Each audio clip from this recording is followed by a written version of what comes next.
नमस्कार मित्रांनो. आजच्या या दुसऱ्या लेक्चरमध्ये आपण संधीविषयी माहिती जाणून घेऊ. संधी म्हणजे नक्की काय? संधी बनते कशी? संधीचे मुख्य प्रकार कुठले? उपप्रकार कुठले? हे सर्व आपण बघू. सुरुवात करू आपण आजच्या लेक्चरला. मित्रांनो, सगळ्यात पहिले आपण संधी या शब्दाचा अर्थ जाणून घेऊ. संधी म्हणजे नक्की काय? संधीचा पहिला अर्थ होतो तो म्हणजे अनुकूल वेळ किंवा योग्य वेळ होय. जसं की बघा, एखादी जाहिरात आली, समजा PSI ची जाहिरात आली, तर आपण म्हणतो ना, की ही संधी आहे. संधी आहे म्हणजे ही अनुकूल वेळ आहे, ही योग्य वेळ आहे PSI बनण्यासाठी. त्यामुळे संधीचा पहिला अर्थ असा होतो, की योग्य वेळ, अनुकूल वेळ. संधी या शब्दाचा दुसरा अर्थ होतो तो म्हणजे तह. इतिहासाचा अभ्यास करताना आपण अनेक वेळा बघतो, की विशिष्ट लढाया झाल्यानंतर दोन्हीकडचे राज्यकर्ते हे एकत्र येऊन काहीतरी तडजोड करतात. त्या तडजोडीला आपण तह हा शब्द वापरतो. या तहचा अर्थच म्हणजे संधी होय. आणि संधीचा तिसरा अर्थ आहे तो म्हणजे संधी प्रकाश या शब्दामध्ये. संधी प्रकाशचा अर्थ होतो की जो सूर्यास्ताची जी वेळ असते, सूर्यास्ताच्या संध्याकाळची वेळ जी असते, त्याला संधी प्रकाश असं म्हटलं जातं. अनेक अर्थ जरी असले तरी व्याकरणाच्या दृष्टीने आपल्याला संधी या शब्दाचा अर्थ म्हणजे सांधणे किंवा जोडणे होय. मित्रांनो, आपल्या रोजच्या जीवनामध्ये आपण अनेक वेळा दोन सलग शब्द न उच्चारता आपण दोघांसाठी एकच शब्द उच्चारतो. म्हणजे दोन शब्द एकत्र करून आपण बोलत असतो. जसं की आपण म्हणतो, की हा ह्या शाळेचा विद्यार्थी आहे. आता आपण विद्यार्थी म्हणतो. विद्यार्थी आहे असं म्हणत नाही. किंवा सूर्यास्ताची वेळ झाली असं म्हणतो. सूर्य अस्ताची वेळ झाली असं आपण म्हणत नाही. देवालयात जातो, देव आलयात जातो असंही म्हणत नाही. त्यामुळे उच्चार करताना आपण दोन शब्द काय करतो तर ते असे एकत्र आणतो. त्याला आपण संधी म्हणतो. मी तुम्हाला एक उदाहरण देतो. जसं सूर्यास्त आहे तसं एक सूर्योदय हा सुद्धा एक आवडतीचा शब्द आहे आपल्या व्याकरणाच्या दृष्टीने. आता संधी तयार कशी होती आपण मित्रांनो ते बघू. आता बघा, सूर्योदय हा शब्द आहे. सूर्योदय या शब्दाची जर आपण फोड केली तर आपल्याला माहित आहे की याच्यामध्ये दोन शब्द आहे. एक आहे सूर्य आणि एक आहे उदय. पण बोलताना आपण सूर्य उदय झाला असं आपण म्हणत नाही. सूर्योदय झाला असं म्हणतो. मग आता ही संधी तयार कशी होते? तर सूर्य हा पहिला शब्द आहे. या पहिल्या शब्दाचा शेवटचा वर्ण, नीट ऐका. पहिल्या शब्दाचा शेवटचा वर्ण म्हटलो मी, अक्षर नाही. सूर्य या शब्दामध्ये य हा य हे अक्षर आहे. पण वर्ण शेवटचा म्हणाल तर तो आहे अ. बघा, सूर्य या शब्दाची फोड स अधिक उ अधिक र अधिक य अधिक अ. आता या ठिकाणी र आणि य हे जे आहे हे व्यंजन आहे, याचा पाय मोडलेला असतो आणि ही अपूर्ण उच्चाराची असतात व्यंजन. स्वर हे पूर्ण उच्चारायचे असतात. म्हणजे पूर्ण उच्चार करण्याकरता आपल्याला त्याच्यामध्ये स्वर मिळवावा लागतो. तर सूर्य या शब्दाची फोड अशी होते आणि शेवटचा वर्ण हा अ आहे. तसंच उदय या शब्दाचा पहिला वर्ण उ आहे. उ हा स्वाभाविकच पूर्ण उच्चार आहे, स्वर आहे. तर अ आणि उ हे जे दोन अक्षर लाल रंगात तुम्हाला दिसत आहेत, हे संधी होताना एकत्र येतात आणि त्या दोघांसाठी दोघं एकत्र झाल्यानंतर त्या दोघां मिळून ओ हा वर्ण तयार होतो आणि हा ओ ह्या य मध्ये मिळवला जातो आणि य चा यो होतो आणि शब्द तयार होतो सूर्योदय. म्हणजे संधी हा टॉपिक शिकताना आपल्याला एक गोष्ट समजली पाहिजे, संधी बनते कशी. पहिल्या शब्दाचा शेवटचा वर्ण आणि दुसऱ्या शब्दाचा पहिला वर्ण जेव्हा एकत्र येतात आणि त्या दोघांच्या वर्णांमिळून एकच वर्ण तयार होतो आणि ते वर्ण कोणते कोणते तयार होतात त्याच्यावरच पुढचे प्रकार अवलंबून आहेत. म्हणून संधी बनते कशी हे शिकणं आपल्याला महत्वाचं होतं.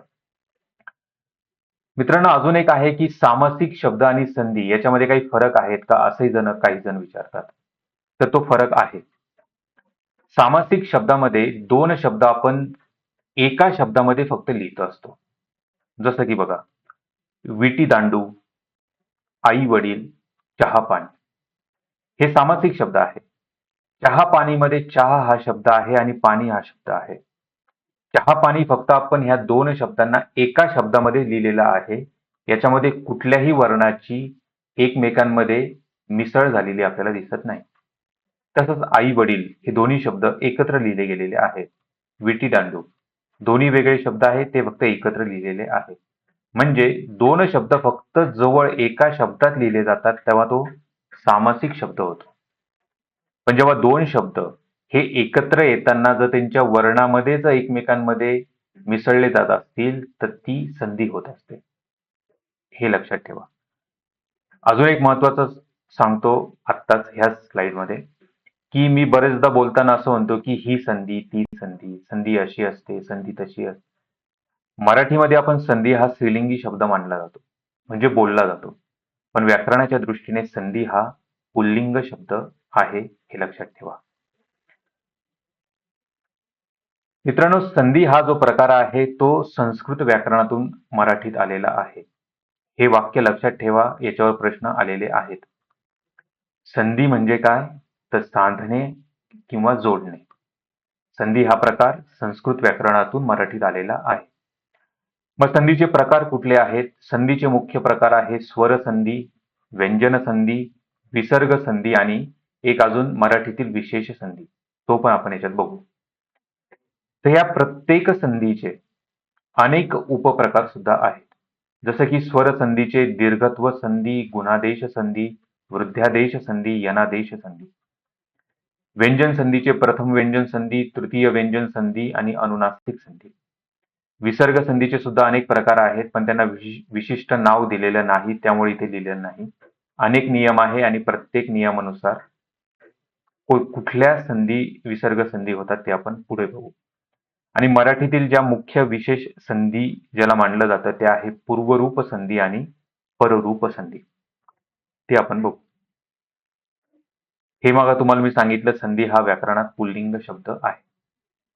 पुढे मित्रांनो, आता आपण खरी संधी या प्रकरणाला सुरुवात करू. सर्वप्रथम आपण बघू स्वर संधी म्हणजे काय. स्वर संधीला अच संधी किंवा विवृत संधी असं म्हटलं जातं. त्याला स्वर संधी का म्हणतात? तर जवळ येणारे जे वर्ण असतात, म्हणजे पहिल्या शब्दाचा शेवटचा वर्ण आणि दुसऱ्या शब्दाचा पहिला वर्ण, हे दोन्ही वर्ण जर स्वर असतील तर तयार होणाऱ्या संधीला स्वर संधी असं म्हटलं जातं. हे बघा व्याख्या. एकमेकाशेजारी येणारे वर्ण जर स्वर असतील तर तयार होणाऱ्या संधीला स्वर संधी म्हणतात. आता याचं उदाहरण घेऊ आपण. अनाथ आश्रम. अनाथ हा शब्द आहे, आश्रम हा शब्द आहे. अनाथ या शब्दाचा शेवटचा वर्ण अ आहे. थ हे अपूर्ण व्यंजन आहे आणि त्याच्यामध्ये अ मिळालेला आहे. आणि आश्रमचा पहिला वर्ण आ आहे. अ अधिक आ. हे दोन्ही स्वर आहे, म्हणून अनाथाश्रम हा स्वर संधीचा शब्द आहे. पुढचा विद्यार्थी. विद्या अधिक अर्थी. विद्या या शब्दाचा शेवटचा वर्ण आ आहे. अर्थी या शब्दाचा पहिला वर्ण अ आहे. हे दोन्ही स्वर आहे, म्हणून हे विद्यार्थी हा शब्द स्वर संधीचं उदाहरण आहे. पुढे आता स्वर संधीचे जे प्रमुख प्रकार पडतात चार, ते कुठले? दीर्घत्व संधी, गुणादेश संधी, वृद्ध्यादेश संधी आणि यनादेश संधी. मित्रांनो, एक एक करून आपण बघू. मित्रांनो, संधीमध्ये संधी होते कशी हा जो पहिल्यांदा मी जे तुम्हाला सांगितलं ते सर्वात महत्वाचं आहे. आणि व्याकरण शब्दाची फोड करताना वर्णमाला पाठ पाहिजे, हे मी पहिल्या लेक्चरमध्येच तुम्हाला सांगितलेलं आहे.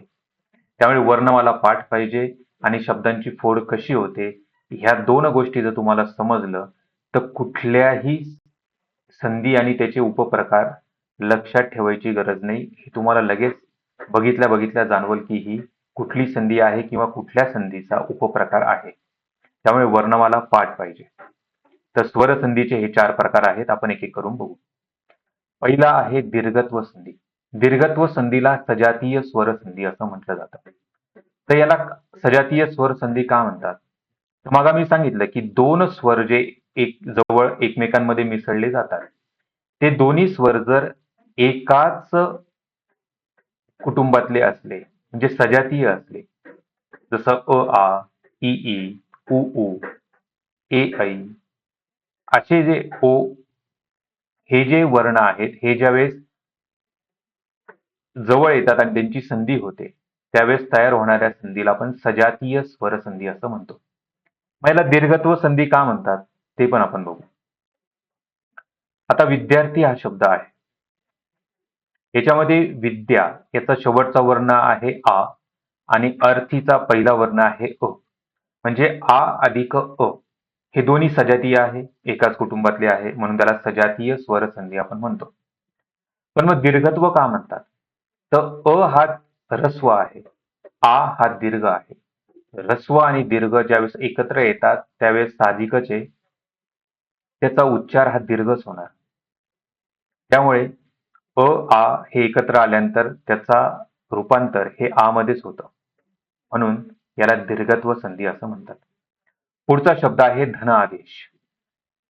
धनादेश. धन पहिला शब्द, त्यातील शेवटचा वर्ण आहे अ. आदेश दुसरा शब्द, ज्याच्यातला पहिला वर्ण आहे आ.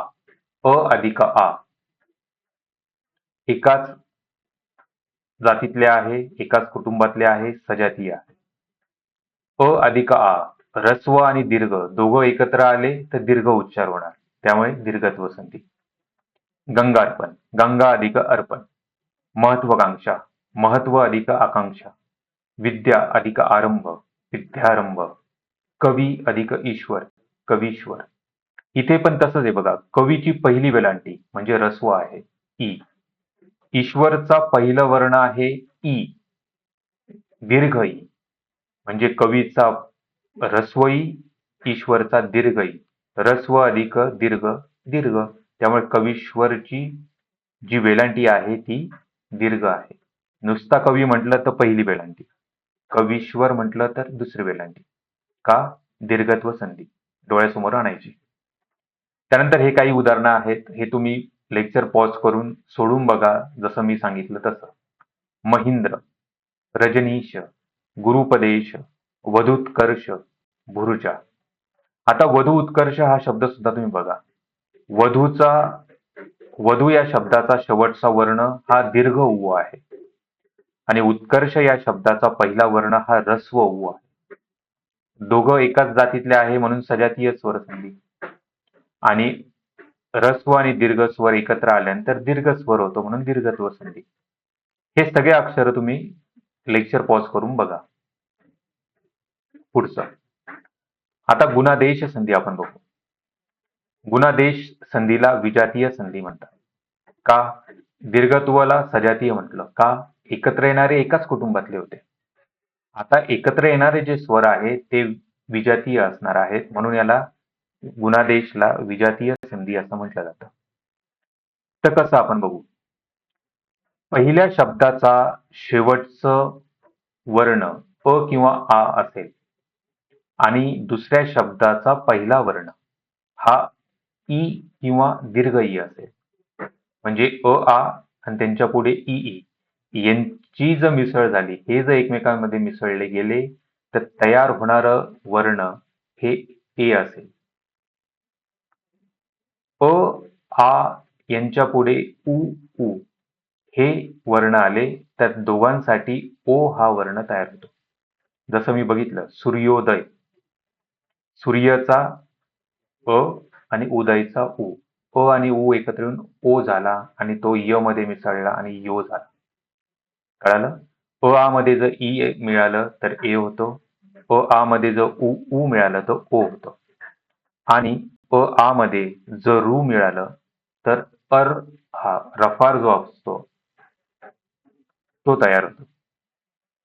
म्हणजे गुणादेश संधीमध्ये ए ओ अर हा उच्चार तुम्हाला दिसतो. उदाहरण बघा. लोकेच्छा. इथे जर तुम्ही बघितलं तर लोक या शब्दाची फोड इथे आहे अ आणि इथं आहे ई. दोघां मिळून इथे काय सांगितलंय मी वरती बघा. अ आणि ई एकत्र आला ए होतो. मग क मधला जो अ आहे तो रद्द होतो आणि हा जो तयार होणारा ए आहे हे दोन्ही रद्द होतात आणि तयार होणारा हा जो ए आहे या दोघां मिळून हा ए हा क वर येतो म्हणजे मात्रा येते आणि तयार होतो लोकेच्छा. ए म्हणजे मात्रा, लोक. क चा अ गेला त्यामुळे ए ची रफार मात्रा ही क वर आली, लोकेच्छा. पुढे ईश्वर इच्छा. तसंच ईश्वरचा शेवटचा वर्ण अ आहे, इच्छाचा पहिला वर्ण ई आहे. अ अधिक ई ए होतो. त्यामुळे इथे अ आणि ई दोन्ही गायब होतील आणि तयार होणारा जो ए स्वर आहे हा ए वर्ण हा र वर जाईल आणि र चा रे होईल. म्हणून ईश्वरेच्छा असं म्हणतो. ईश्वरेच्छा. गणेश हा शब्द आहे. गण अधिक ईश. गण मध्ये अ शेवटचा वर्ण आहे आणि ईश मध्ये पहिला वर्ण दीर्घ ई आहे. अ अधिक ई ए होतो. तयार होणारा ए हा न वर जातो आणि ने तयार होतो. गणेश. महा अधिक इंद्र महेंद्र. मित्रांनो सगळ्यात महत्वाचं आहे जे मी मागेही सांगितलं की संधी तयार कशी होती हे महत्वाचं आहे आणि त्याच्यानुसार वर्णमाला पाठ पाहिजे. शब्दाचा विग्रह करता आला पाहिजे. तयार झालेल्या शब्दाची फोड वर्णामध्ये करता आली पाहिजे. ज्यावेळेस तुम्हाला हे जमेल, एकदा पाठ होईल वर्णमाला, तर हे शब्द बघितल्या बघितल्या तुम्हाला कळेल की हे कुठल्या संधीचा भाग आहे. महाइंद्र महेंद्र. रमा ईश रमेश. चंद्रोदय प्रश्नोत्तर यथोचित देवर्षी राजर्षी. आता इथे बघा, देव अधिक ऋषी. देव अक्षराचा शब्दाचा शेवटचा वर्ण आहे अ. ऋषी या शब्दाचा पहिला वर्ण आहे ऋ. अ अधिक ऋ ज्यावेळेस होतो त्यावेळेस दोघांच्या ऐवजी अर हा शब्द तयार होतो. अर म्हणजे रफार आपण देतो. देवर्षी म्हणजे देव आणि शी च्या मध्ये र उच्चारतो आपण, देवर्षी. तसंच राजर्षी. त्यामुळे कळालं, गुणादेश संधी म्हणजे ए ओ अर हे वर्ण संधी झालेला वर्ण असतो. पुढे वृद्ध्यादेश. अ आ मध्ये ए ऐ हे स्वर ज्यावेळेस मिळाले जातात त्यावेळेस तयार होणारा वर्ण हा ए असतो, ऐ असतो सॉरी. अ आ मध्ये जो ओ औ मिळालं तर तयार होणारा वर्ण हा औ असतो. जसं की मतैक्य हा शब्द बघा. मत अधिक ऐक्य. मत या शब्दाचा शेवटचा वर्ण आहे अ आणि ऐक्य या शब्दाचा पहिला वर्ण आहे ऐ. अ अधिक ऐ बरोबर ऐ तयार होतो. ऐ म्हणजे दोन मात्रा. ज्यावेळेस तो वर्णामध्ये शब्दामध्ये मिळाला जातो यावर दोन मात्रा येतो.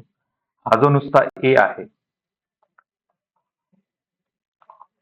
हा ए समजा त मध्ये मिळवायचा असेल तर आपण असा लिहितो. हा ए ज्यावेळेस आपण एखाद्या अक्षरामध्ये मिळवायचा असतो तेव्हा तो असा लिहिला जातो. कळालं?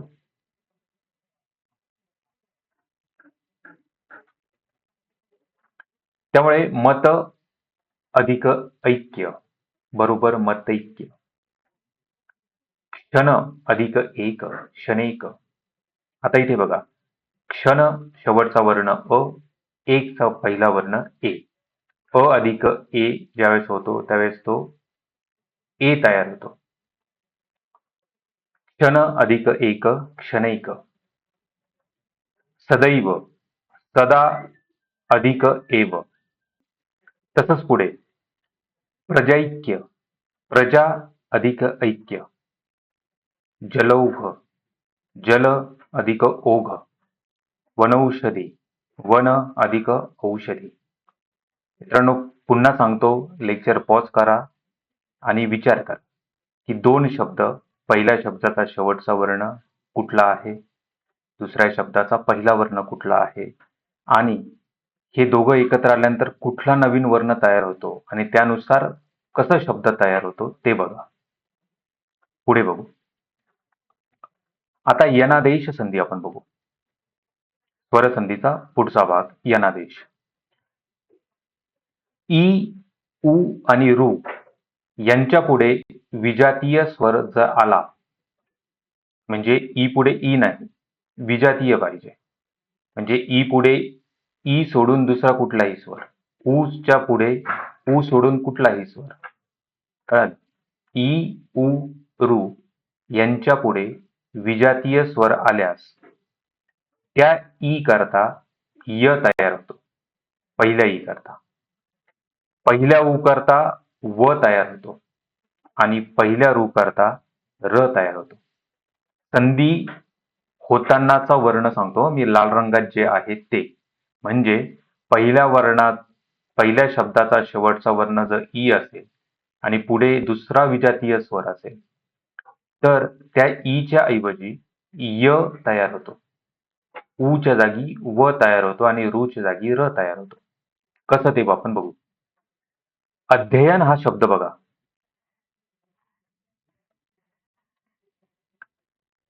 अध्ययन या शब्दामध्ये पहिल्या अक्षराचा शेवटचा वर्ण हा आहे ई आणि दुसऱ्या शब्दाचा पहिला वर्ण आहे अ. इथे काय सांगितलं मी, ईच्या पुढे विजातीय स्वर. ईच्या पुढे विजातीय स्वर आहे, अ हा स्वर आहे आणि ईला तो विजातीयच आहे. मग अशा वेळेस काय होईल, ईचा य तयार होईल. मग ई म्हणजे आधीमध्ये जो ई आहे म्हणजे वेलांटी आहे तो नष्ट होईल. मग वेलांटी जाऊन त्याच्या जागी य येईल. मग हा ध ह्या य मध्ये येईल आणि अध्ययन हा शब्द तयार होतो. कळालं? पुढचा अजून एक उदाहरण. अत्यल्प हा शब्द आहे. यामध्ये सुद्धा बघा, ई इथे सुद्धा अति या शब्दामध्ये सुद्धा काय आहे, ई आहे. ई म्हणजे ऱ्हस्व ई म्हणजे पहिली वेलांटी आणि अल्प या शब्दामध्ये अ आहे स्वर.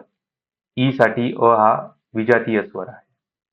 मग अशा वेळेस ई जाऊन म्हणजे वेलांटी जाईल आणि त हा य ला जोडला जाईल. इथे सांगितलंय वरती बघा, ईच्या जागी य येईल आणि तो य पहिल्या वर्णामध्ये मिसळला जाईल. म्हणून अतिची वेलांटी जाईल. अत हा शब्द आहे, पुढे त्याला य लागेल आणि तयार झालेला शब्द होईल अत्यल्प. असंच पुढचे शब्द बघा. वृद्ध्यादेश. वृद्धी अधिक आदेश. दुसरी वेलांटी आहे आणि दुसऱ्या शब्दाचा पहिला वर्ण आ आहे. म्हणजे विजातीय स्वर आहे ईच्या पुढे. ईच्या पुढे विजातीय स्वर आहे म्हणून ईच्या जागी काय येईल, य येईल. इथे प्रिंट मिस्टेक झाली आहे. इथे य पाहिजे, वृद्ध्या पाहिजे, वृद्ध्या असा शब्द पाहिजे. असा य पाहिजे होता.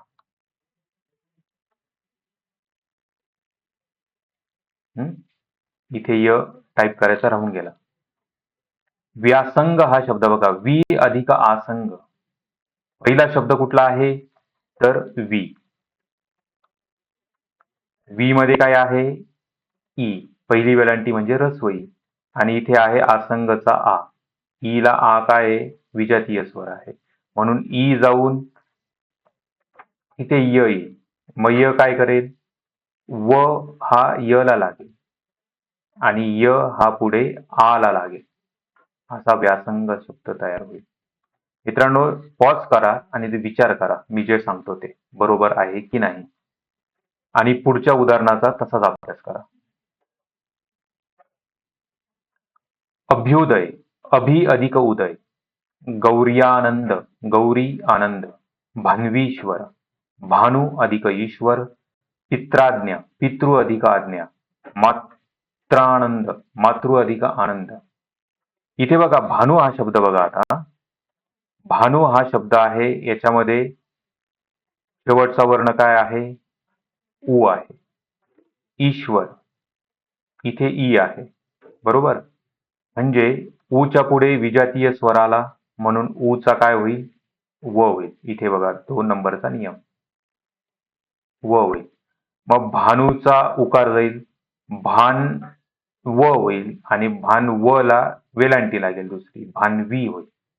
कळालं? इथे मोकळं लिहून दाखवतो मी. हे बघा, हा भानू आहे, याचा उकार जाईल.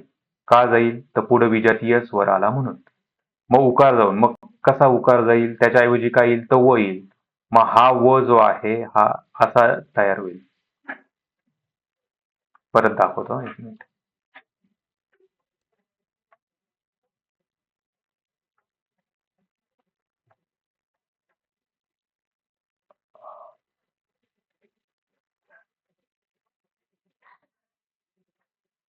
एक मिनिट, हे बघा, भानूचा व जाईल, मग अर्धा न राहील, त्याच्यामध्ये व मिसळला जाईल, बरोबर. आणि हा व ही जी दुसऱ्या शब्दाचा जी ई आहे ती ई इथं मिसळली जाईल, म्हणजे अशी तयार होईल, भानवी वर असा शब्द तयार होईल. कळालं? पुढे आता हा जो नियम मी सांगितला, ई उ रू यांच्या पुढे विजातीय स्वर आल्यास ईच्या ऐवजी य येतो, ऊच्या ऐवजी व येतो आणि रूच्या जागी र येतो. याला आपण काय म्हणतो? याला म्हणतो यनादेश. इथे लिहिलंय बघा, यनादेश, बरोबर. पण याचं उलटही होऊ शकतं. जसं की य च्या ऐवजी यचं रूपांतर ई मध्ये होतं, व चं रूपांतर ऊ मध्ये होतं आणि र चं रूपांतर रू मध्ये होतं. असेही प्रकार आहेत. आणि जर असं उलट झालं तर त्याला काय म्हणतात? संप्रसारण.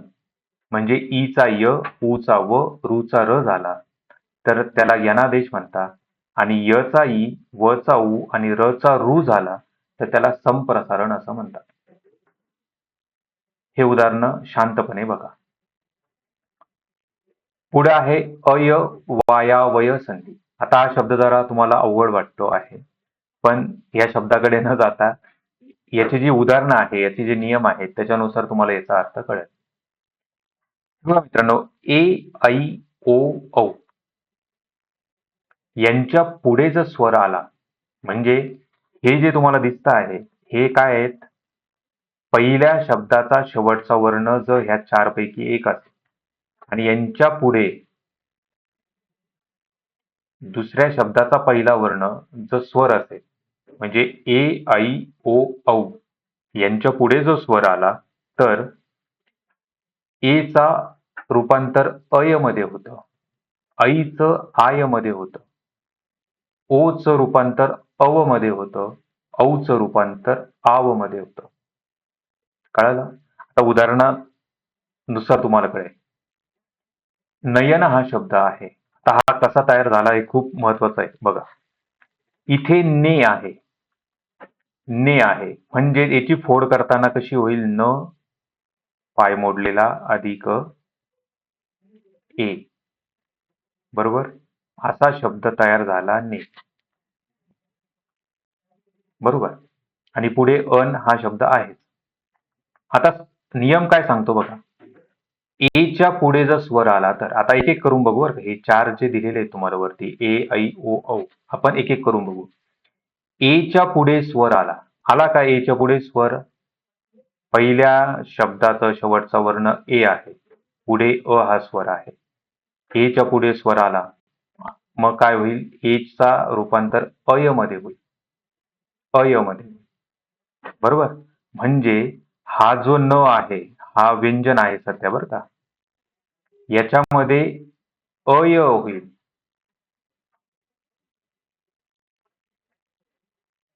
आणि पुढे ह्या य मध्ये अ मिसळला जाईल. अन. म्हणजे याच्यामध्ये हा अन शब्द दुसऱ्या शब्दाचा आहे. बरोबर? हा अय जो आहे, अय, तर हा याच्यामध्ये मिसळला जाईल. मग हा न हा पूर्ण होईल. हा य मध्ये हा अ तयार जाईल आणि हा न राहील. म्हणजे हा जो अ आहे हा या य मध्ये गेलेला आहे. तयार झाला नयन शब्द. पुढे बघा. गायन हा शब्द बघा. गई. गईची फोड कशी होईल? ग अधिक ऐ पुढे अन. आता गई म्हणजे इथे याचं रूपांतर काय सांगितले आय मध्ये होईल. म्हणजे हा ग आहे, याचा ऐ काढून टाकला मी. याच्यामध्ये आता रूपांतर आय मध्ये होईल. आय. आय मग ग मध्ये आ मिळवला तर काय होईल? गा तयार होईल. हे बघा, आय तयार केला. आय जो आहे तो ग मध्ये मिसळला, गाय झालं आणि पुढं न, गायन. तसंच पुढचं बघा, गवीश्वर. गो अधिक ईश्वर. नाविक. नऊ अधिक इक नाविक. या फोड पण महत्वाच्या आहेत बरं का. प्रश्नामध्ये कधी तुम्हाला शब्द दिलेला जाईल, सांगल की या संधीचा कुठला प्रकार आहे. स्वर संधी आहे का, व्यंजन संधी आहे का, विसर्ग संधी आहे का, मराठीतील विशेष संधी आहे. किंवा असंही म्हणतील की दिलेला शब्द हा स्वरसंधीचा कुठला प्रकार आहे. मग यनादेश आहे, गुणादेश आहे, दीर्घत्व आहे, हे गोष्टी तुम्हाला तिथे विचारल्या जाऊ शकतात. किंवा अजून एक प्रश्नाचा प्रकार असा आहे की तुम्हाला शब्द दिलेला जाईल, जसा की आता हा नयन हा शब्द आहे, हा शब्द दिलेला जाईल आणि या संधी विग्रह करायला लावतील. मग संधी विग्रहामध्ये असे 4 प्रकारचे ऑप्शन देतील आणि त्याच्यामध्ये तुम्हाला कळायला पाहिजे की नयनची शब्द ने अन अशी आहे. त्यामुळे हे जेवढे शब्द आहे विशेषतः पुस्तकात दिलेले, ते सुद्धा सारखे डोळ्याखालून जर तुम्ही घातले तर तुम्हाला शब्द बघितल्या बघितल्या त्याची फोडही कळेल. नियम बघायची आठवायची पण गरज पडत नाही. त्यामुळे हे 3-4 प्रकारचे प्रश्न हे संधीवर येतात. त्यामुळे आता हे तुम्ही शांतपणे बघा. पुढे आहे रावण. रावण या संधीचा विग्रह कसा हो? रौ अधिक अन. रौ म्हणजे औ, र मध्ये औ मिळालेला आहे. हे बघा इथं वरती बघा औ. त्याचं रूपांतर आव मध्ये होतं म्हणजे रावण. श्रवण. श्रो अधिक अन. श्रवण. कळालं? मित्रांनो, स्वर संधी इथे संपलेली आहे. आता आपण व्यंजन संधी बघू.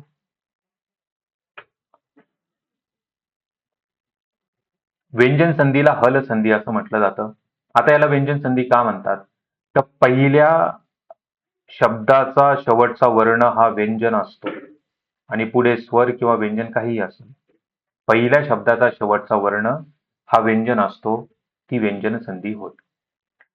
एकमेका शेजारी येणाऱ्या वर्णापैकी पहिले जर व्यंजन असेल आणि दुसरे व्यंजन किंवा स्वर असेल तर तयार होणाऱ्या संधीला व्यंजन संधी म्हणतात. उदाहरणार्थ, आपत्काल. आपत्काल या शब्दाची जर आपण फोड केली, या संधी शब्दाची जर आपण संधी विग्रह केला तर तो असा होतो, आपद अधिक काल. आता तुम्ही म्हणाल इथे द आहे आणि इथे त आहे, असं का? आता हे व्यंजन संधीचे उपप्रकारामध्ये मोडलं जातं. ते आपण आता थोड्या वेळाने बघू. आपदकाल. आपद अधिक काल बरोबर आपत्काल. वाक अधिक विहार, वाग्विहार. हे पाय मोडलेलं आहे एवढं लक्षात ठेवा. व्यंजन संधी काय? पहिल्या शब्दाचा शेवटचा वर्ण हा व्यंजन असतो आणि पुढे व्यंजन किंवा स्वर असतो. ही व्यंजन संधी. व्यंजन संधीला हल संधी म्हणतात आणि आता व्यंजन संधीचे आपण उपप्रकार बघू.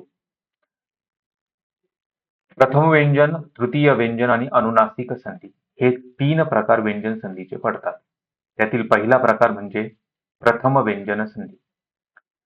अनुनासिक सोडून कोणत्याही स्पर्श व्यंजनापुढे जर कठोर व्यंजन आले तर त्या पहिल्या व्यंजनाच्या जागी त्याच्या रांगेतील पहिले कठोर व्यंजन येते. मित्रांनो, पहिल्या लेक्चरमध्ये मी सांगितलं की वर्णमाला ही पाठ पाहिजेच पाहिजे. त्यानंतर व्यंजन गटामध्ये स्पर्श व्यंजन गटाचा मी तुम्हाला सांगितलं होतं 25 व्यंजन होते. क, च, ट, त, प. क ची रांग, च ची रांग, ट ची रांग, त ची रांग आणि प ची रांग. क, च, ट, प ची रांग. 5-5-25. ते ठिपके काढून दाखवले होते मी 5x5 चे. ते पण डोळ्यासमोर आणा. तो 25 वर्ण हे पाठच पाहिजे. पूर्ण वर्णमाला पाठच पाहिजे. व्यंजन संधीमध्ये तुम्हाला स्पर्श व्यंजन गट पाठ पाहिजे. तुमच्यासाठी पुन्हा इथे चार्ट मी घेतला आहे बघा. हे आहे स्पर्श व्यंजन 25. हे बघा, क ची रांग, च ची रांग, ट ची रांग, त ची रांग आणि प ची रांग. क च ट त प. क च ट त प. हे आहे पहिल्या 2 रांग ज्या आहेत त्याला कठोर वर्ण म्हणतात. उरलेल्या 3 रांगा ज्या आहेत उभ्या त्याला मृदू व्यंजन म्हणतात. शेवटच्या रांगेला अनुनासिक म्हणतात. नियम काय सांगतो? अनुनासिक सोडून, म्हणजे आता हे जे अनुनासिक आहे हे बाजूला ठेवा.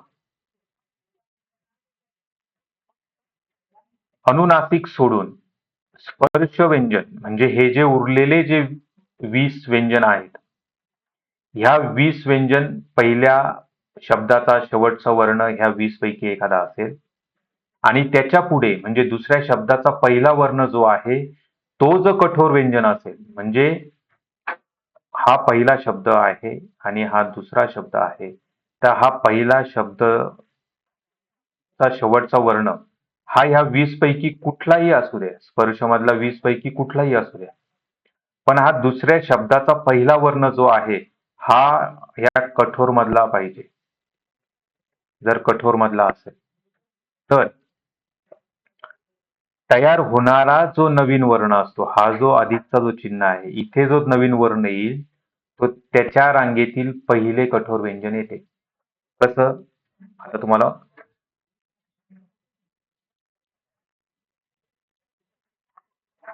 उदाहरण बघा. विपद काल मागं आलं होतं उदाहरण, विपद काल. आता बघा, विपद हा पहिला शब्द आहे, याच्यामध्ये शेवटचं वर्ण काय आहे? द. द बरोबर. द ह्या द मध्ये आहे का? ह्या 20 मध्ये आहे काय? बघा इथे 20 इथे आहे बघा. त च्या रांगेमध्ये तिसरा अक्षर आहे, हा वर्ण आहे द. म्हणजे हा स्पर्श व्यंजन गटातलं द आहे. त्याच्या पुढे कठोर व्यंजन आहे काय? बघा इथे नियम दिलेला काय आहे? कठोर व्यंजन इथे यायला पाहिजे. कठोर व्यंजन क आहे का? कठोर व्यंजन आहे, बरोबर. मग नियम काय सांगतं? याच्या पुढे जर कठोर व्यंजन आलं तर त्याच रांगेतील त्याच्या जागी म्हणजे द च्या जागी त्याच रांगेतील पहिलं वर्ण येईल. मग आता ही द ची रांग आहे, द ची रांग बरोबर. ही द ची रांग, द च्या रांगेतलं पहिलं वर्ण काय आहे? काय आहे? त आहे. म्हणून हा द जाऊन त्याच्या जागी इथे त आलेला आहे. पी प द आहे ना, तर वी प त काल असं तयार झालं आहे. पुन्हा पॉज करा, पुन्हा बघा, समजून जाईल. पुढचं उदाहरण बघू. षडशास्त्र. इथे हा जो श आहे ना मित्रांनो, हा इथे षटकोनाचा पाहिजे, चुकून तसा टाईप झालेला आहे. षडशास्त्र याची संधी आहे षटशास्त्र. आता बघा तुम्ही, षड पहिला शब्द, शेवटचा वर्ण काय आहे? ड. ड म्हणजे अनुनासिक आपलं स्पर्श व्यंजन गटातला आहे का? आहे. अनुनासिक सोडून आहे. 20 पैकी ड एक आहे. त्याच्या पुढे श आलेला आहे. श कठोर व्यंजन आहे का? तर आहे. कठोर व्यंजन आपण 13 बघितले होते. कुठले बघितले होते? तर ह्या ज्या कठोर हे जे रांग दिसते तुम्हाला, क ख च छ ट ठ त थ प फ, हे 5 दुने 10, हे 10 कठोर व्यंजन आणि याच्या सोबतीला श श स हे 3 व्यंजन, असे 13 कठोर व्यंजन होते, बरोबर. मग श हे कठोर व्यंजन आहे का? तर आहे. ड हे व्यंजनामधलं आहे का? स्पर्श व्यंजनातलं तर आहे. मग आता ड च्या जागी काय होईल? त्याच्याच रांगेतलं पहिलं अक्षर येईल, पहिला वर्ण येईल. मग ड चा पहिला वर्ण काय आहे? तिसरी रांग बघा काय आहे? ट आहे. मग इथे ट आला. षटशास्त्र हा असा शब्द आहे, षटशास्त्र.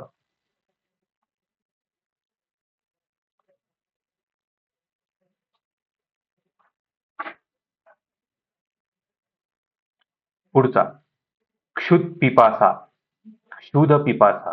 पहिल्या शब्दाचा शेवटचा वर्ण ध स्पर्श व्यंजन गटातला आहे. त्याच्या पुढे एक मिनिट, क्षुध अधिक पिपासा. बघा प कठोर व्यंजन आलेलं आहे पुढे. मग ध च्या ऐवजी ध च्या रांगेतील पहिलं वर्ण कुठला आहे? तर तो त आहे. म्हणून ध जाऊन क्षुत पिपासा त आलेला दिसतो. पुढे वाक्ताडन. वाघ अधिक ताडन. ग स्पर्श व्यंजन गटातला आहे आहे. त कठोर व्यंजन आहे. मग ग जाऊन ग च्या रांगेतील पहिला वर्ण क येतो म्हणून वाक्ताडन असा शब्द झाला. वाक्पती. तसंच वाग ग स्पर्श व्यंजन गटातील आहे. पुढे प कठोर आहे. ग च्या ऐवजी त्याच रांगेतील पहिलं अक्षर येईल. क येईल. वाकपती. कळालं? मित्रांनो, तयार होणारा वर्ण हा पहिल्या रांगेतील व्यंजन येतो म्हणून याला प्रथम व्यंजन संधी असं म्हणतात. कळालं? पुढे आपदकाल. द स्पर्श व्यंजन गटातील आहे. क कठोर आहे. मग द च्या जागी त्याच रांगेतील पहिलं अक्षर त येईल. आपतकाल. बरोबर? ही झाली प्रथम व्यंजन संधी. आता तृतीय व्यंजन संधी काय आहे ते बघू. कठोर व्यंजनापुढे अनुनासिक सोडून कुठलाही स्वर किंवा मृदू व्यंजन आले असल्यास पहिल्या व्यंजनाच्या जागी त्याच रांगेतील तिसरे व्यंजन येते. आता कसं बघा.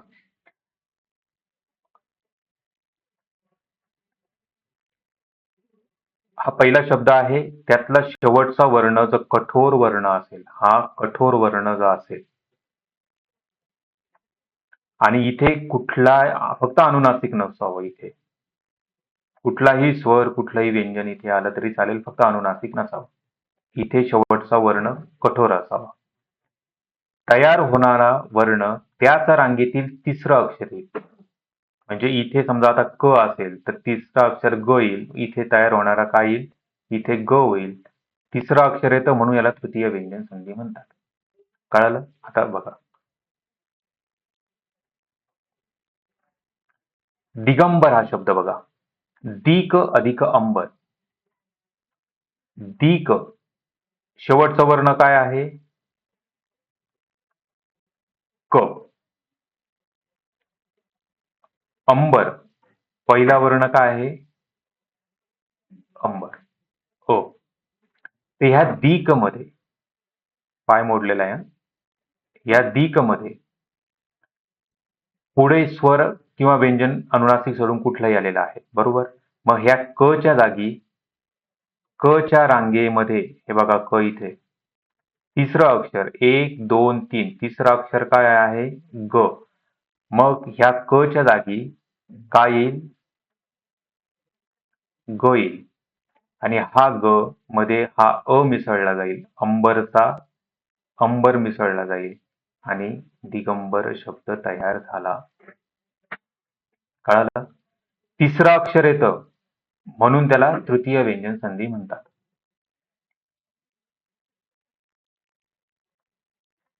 आता हे उदाहरण मी सांगतो, तुम्ही पॉज करून ते सोडून बघा. वाक्विहार वाक्विहार. दिक्दर्शन दिग्दर्शन. षटरिपू षटरिपू.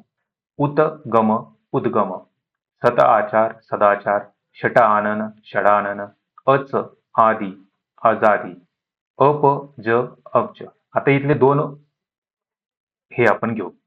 आता हे बघा. सत त आला शेवटचा वर्ण. त कठोर आहे. पुढे स्वर आला म्हणजे अनुनासिक सोडून कुठलाही आला, काही हरकत नाही. त च्या जागी काय होईल? त्याच गटातला काय येतो? तिसरं द येतो. द. मग स च्या जागी काय येतो?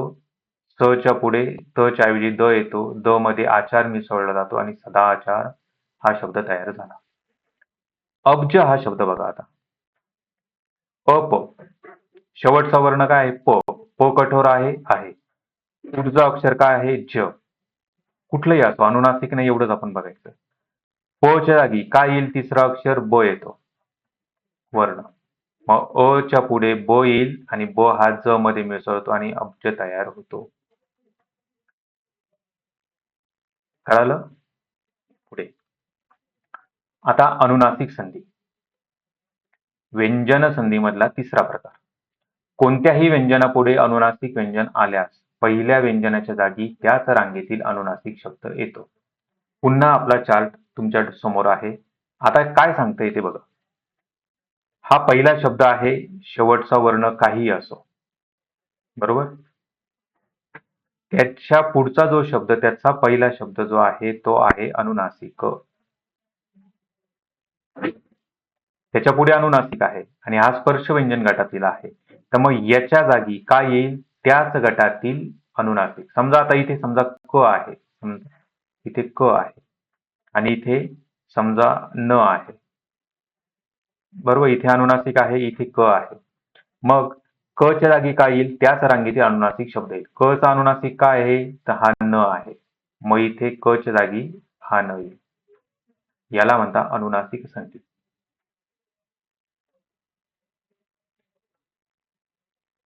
उदाहरण बघा.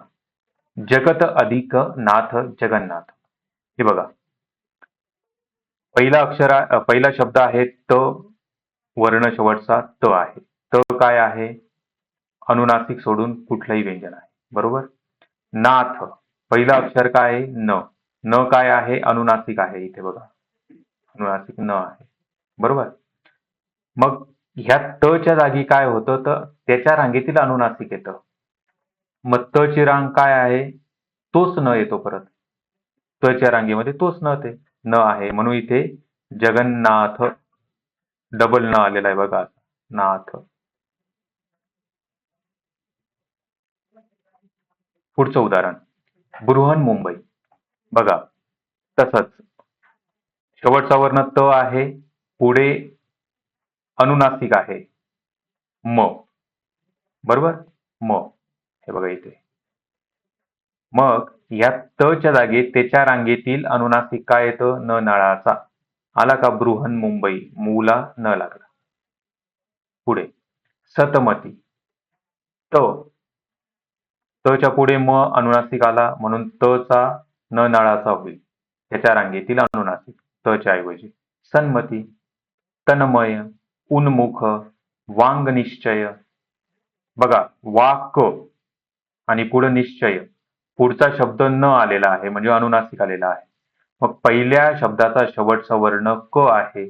या क मध्ये त्याच रांगेतील शेवटचं अनुनासिक मिळवले जाईल. मग काय येईल? तर तो न येईल, ज्याला आपण ड म्हणतो, पण तो आहे न. वाङ्निश्चय. आता काही एक छोटे छोटे नियम आहे मित्रांनो, ते आता शांतपणे ऐका. त च्या पुढे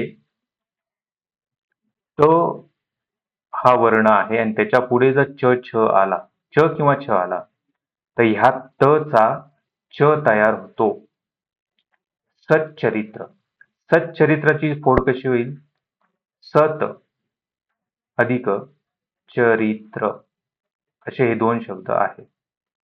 काय सांगितला नियम? त च्या पुढे काय येतो? च किंवा छ. हा त आहे, त्याच्या पुढे च आलाय. मग काय होईल?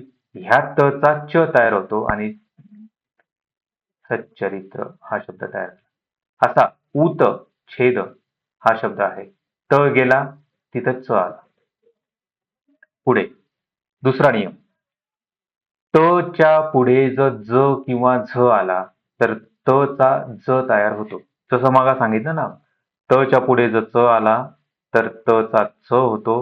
तसंच त च्या पुढे जर ज आणि झ आला तर त चा ज होतो. उज्ज्वल, उत्ज्वल असा शब्द आहे. उत्जन, सतजन हा शब्द. आता सतजन हा शब्द बघा, याची फोड अशी होती, सत आणि अधिक जन. त च्या पुढे ज आला, नियम काय सांगतो? त च्या पुढे ज आला तर त च्या ऐवजी ज होतो. मग तयार झालेला शब्द काय होतो? त चा ज झाला आणि पुढे जन, सज्जन. पुढचा नियम. त च्या पुढे ठ आला तर त चा ट होतो. तट्टिका. तट्टिकाचा फोड अशी आहे, तटटिका. तट तत टीका असा शब्द आहे तो. दुसरी वेलांटी आहे. पुढे त च्या पुढे ल आला तर ल त चा काय होतो? ल होतो. उल्लंघन, उतलंघन असा शब्द आहे. उतलेख, ततलीन हे असे शब्द आहेत. त च्या पुढे जर श आला, आता हा थोडा गोंधळाचा भाग आहे.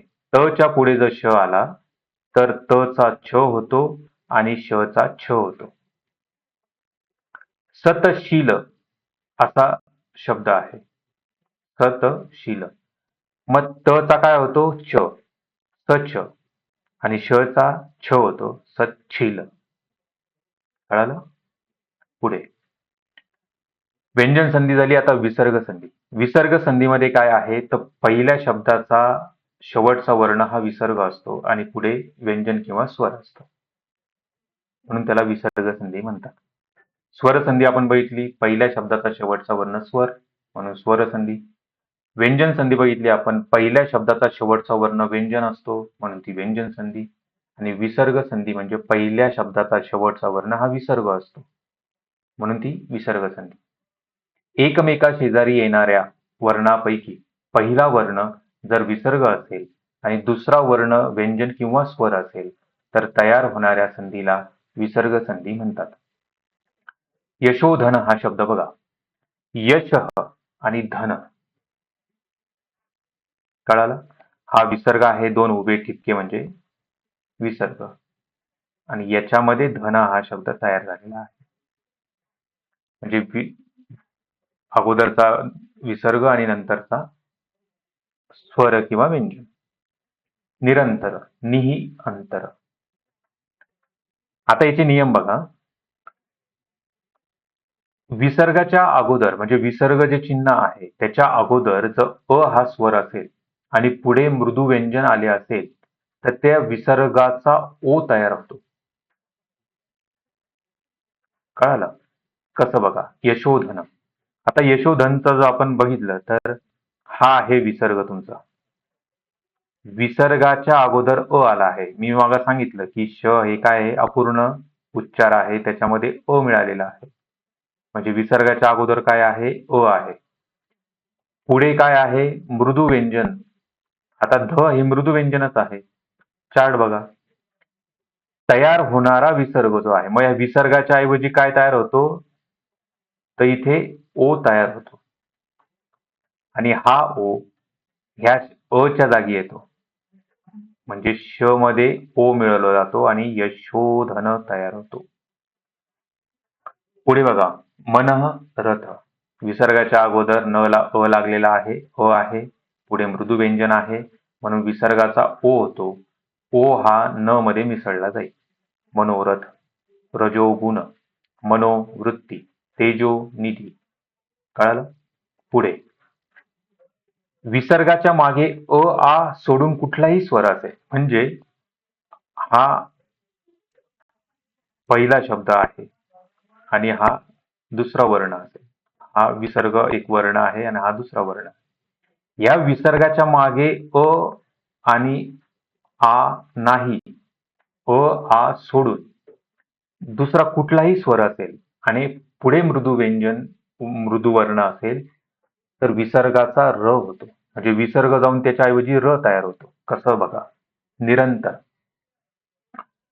विसर्गाच्या अगोदर अ आहे का? नाही. विसर्गाच्या अगोदर ई आहे आणि पुढे मृदू वर्ण आहे.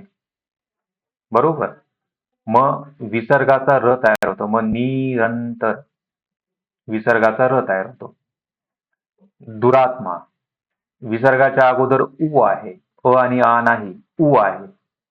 पुढे मृदू वर्ण आहे, विसर्गाचा र होतो. दुर आत्मा. आ हा र मध्ये मिसळला जातो. दुरात्मा. धनुर्विद्या. दुर्जन हे शब्द. पुढे विसर्गाच्या अगोदर ई आणि उ असेल, ई किंवा उ असेल आणि विसर्गाच्या नंतर क, ख, प, फ असेल तर विसर्गाचा श होतो. कळालं? नियम बघा. हा विसर्ग आहे. विसर्गाच्या अगोदर ई किंवा उ असेल. आता दुए म्हणजे इथे काय आहे? उ आला आहे. विसर्गाच्या अगोदर उ आहे आणि पुढे क, ख, प, फ पैकी एक असेल. प आला. विसर्गाच्या अगोदर ई किंवा उ असेल आणि पुढे क, ख, प, फ असेल तर ह्या विसर्गाचा काय होतो? श होतो. मग तयार होणारा शब्द काय होतो? दु दसल्याचा श आणि प यांची संधी दुष्परिणाम. पुढचा शब्द बघा, निफळ. विसर्गाच्या अगोदर ई आहे, पुढे क ख प फ पैकी आहे फ, म्हणून विसर्गाचा श होतो, निष्फळ. निष्कारण. विसर्गाच्या अगोदर ई आहे, विसर्गाच्या नंतर क आहे, मग विसर्गाचा श होईल, निष्कारण. दुष्काळ, बहिष्कार. कळालं? पुढे विसर्गाच्या अगोदर जर अ असेल आणि पुढे क ख प फ असेल तर विसर्ग कायम राहतो. विसर्गाच्या अगोदर ई आणि उ असेल आणि पुढे क ख प फ असेल तर विसर्गाचा श होतो, मागं बघितलं. आता विसर्गाच्या अगोदर जर अ असेल आणि पुढे क ख प फ असेल तर विसर्ग कायम राहतो, विसर्ग जात नाही, त्याचं रूपांतरही होत नाही. प्रातःकाल बघा, विसर्गाच्या अगोदर काय आहे, त अधिक अ म्हणजे अ आहे. हा, पुढे क ख प फ पैकी आहे का, आहे, क आहे, क आहे, प आहे, मग काय होतं, तेच अक्षर राहतं. म्हणजे या शब्दांचा विग्रह सुद्धा हेच शब्द असतील, एवढं लक्षात ठेवा.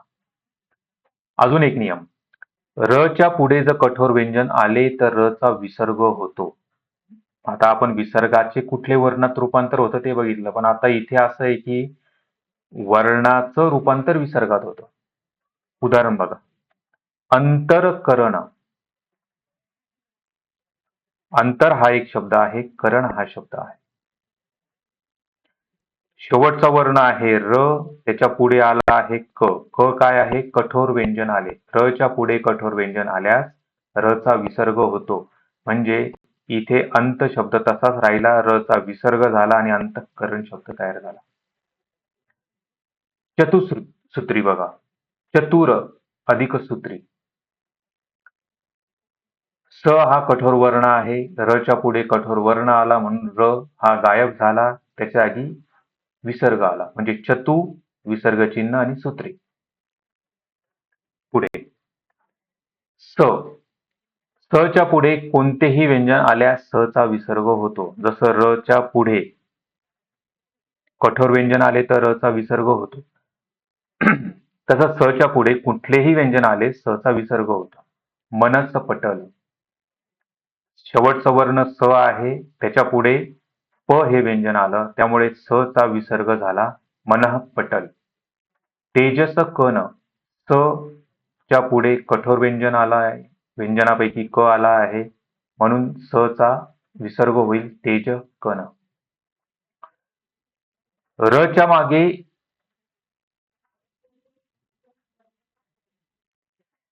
इथे व हा चुकून आलेला आहे बरं का. र च्या मागे अ असेल आणि पुढे मृदू वर्ण असेल तर र तसाच राहतो. पुनर्जन्म हा शब्द बघा, इथे पहिला शब्द आहे पुनर, दुसरा अक्षर आहे जन्म. र च्या मागे अ आहे, म्हणजे न मध्ये अ आहे इथे, आणि पुढे मृदू वर्ण आहे ज, म्हणून र तसाच राहील आणि याचा पुनर्जन्म होईल. अंतरात्मा, अंतर अधिक आत्मा. मित्रांनो, हे नियम जर तुम्हाला जास्त वाटत असले ना, तरी प्रत्येक जे शब्द आहेत ते शब्द आणि त्या संधीचा विग्रह जर तुम्ही लक्षात ठेवलं तर तुम्हाला ऑप्शन बघितल्या तुम्हाला कळेल की ही कुठली संधी आहे. त्यामुळे प्रॅक्टिस हा सगळ्यात महत्वाचा भाग आहे. पुढे आता शेवटचा टॉपिक तो म्हणजे मराठीतील विशेष संधी. मराठीतील 2 विशेष संधी आहेत, ते आपण बघू. पूर्वरूप संधी आणि पररूप संधी. पूर्वरूप संधी काय आहे? 2 स्वरांची संधी होताना पहिला स्वर कायम राहतो, दुसरा नष्ट होतो. उदाहरणार्थ बघा, हा पहिला शब्द आहे, हा दुसरा शब्द, यातला पहिला वर्ण आणि याचा शेवटचा वर्ण. ह्या 2 स्वरांची ज्यावेळेस संधी होती त्यावेळेस पहिला स्वर कायम राहतो आणि हा गायब होतो. त्याला पूर्वरूप म्हणा.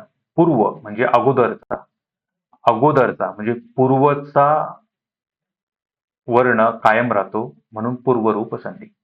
याची उदाहरणं बघू आपण. नाही अधिक असा. आपण म्हणतो नाहीसा हा शब्द आपण सर्रासपणे वापरतो, नाहीसा, पण तो नाही अधिक असा शब्द आहे. इथे जर तुम्ही बघितलं तर हा पहिला शब्द, हा दुसरा शब्द, याच्यामध्ये ई हा वर्ण आहे, स्वर, आणि याच्यामध्ये अ हा स्वर आहे. नियम काय सांगतं? दोन स्वर संधी होताना दुसरा गायब होतो, पहिला तसाच राहतो. म्हणजे नाही असा मध्ये अ गायब झाला, नाहीसा हा शब्द तुमचा तयार झाला. याला पूर्वरूप संधी म्हणतात. का? पूर्व म्हणजे अगोदरचा स्वर तसाच राहतो, नंतरचा जो आहे तो गायब होतो. नदीत, नदी आत, नदीत या शब्दाची फोड नदी आत अशी केली जाते, बरोबर. मग नदी दुसरा ई आहे इथे, आणि आत, आत हा शब्द जो आहे हा वर्ण खोडला जाईल, नदीत हा वर्ण तयार झाला.